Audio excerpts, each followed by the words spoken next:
எல்லாரும் சென்னை மாதிரி இடங்கள்ல 7 மணி ஆனால் போனை தூக்கிடுறான். எடுத்து ஆப்பில் போயிட்டு ஸ்விக்கி, சொமேட்டோ, எதையாவது செப்டோன்னு போட்டா விருந்து உணவு அவனுக்கு பரிமாறப்படுகிறது இரவுல. எங்க வீட்டில் நான் சின்ன பிள்ளையா இருக்கும்போது இரவு உணவு அப்படின்னா எனக்கு இப்போ ஞாபகம் இருக்கு, மத்தியானத்தினுடைய மீதி தான் இரவு உணவு. மத்தியான சோறு மீதி இருக்குல்ல, கொஞ்சம் மோர் விட்டு வச்சுக்கோ, கொஞ்சம் அப்பளம் வத்துவதா, இல்லைன்னா வத்தல் கொடுக்குறேன், இல்லை மத்தியானம் ரசம் வச்சு கொடுமா, அது மட்டும் கொடுமான்னு கேட்போம். அது பெரிய விஷயமா இருக்கும். இரவு உணவு என்பது ஒரு எளிய உணவாக எளியோர் வீட்டில் மதிய உணவீட்டின் மீதியாக இருந்தது. இன்றைக்கு பல வீடுகளில், நடுத்தர வர்க்கத்தினுடைய வீடு, இன்னும் கீழே இருக்கக்கூடிய உங்கள் வீட்டில் கூட இரவு உணவு என்பது விருந்தாக மாறிவிட்டது. அது என்ன சார் விருந்து? ஆமா, நீ தேர்ந்தெடுக்கும் போது, நீ வந்து ஸ்விக்கிலேயோ சொமேட்டோலையோ செப்டோலையோ தேர்ந்தெடுக்கும் போது என்ன கம்மங்கஞ்சியா தேர்ந்தெடுத்து சாப்பிட்ற?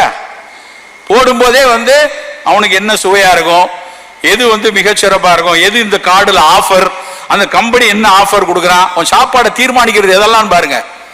எவன் ஆஃபர் கொடுக்குறான், எவன் சுவையா இருக்கிறத கொடுக்குறான், எவன் வந்து விராட் கோலி சொல்றத சாப்பாட்டில் கொடுக்குறான், இதைத்தான் தேர்ந்தெடுக்கிறோம்.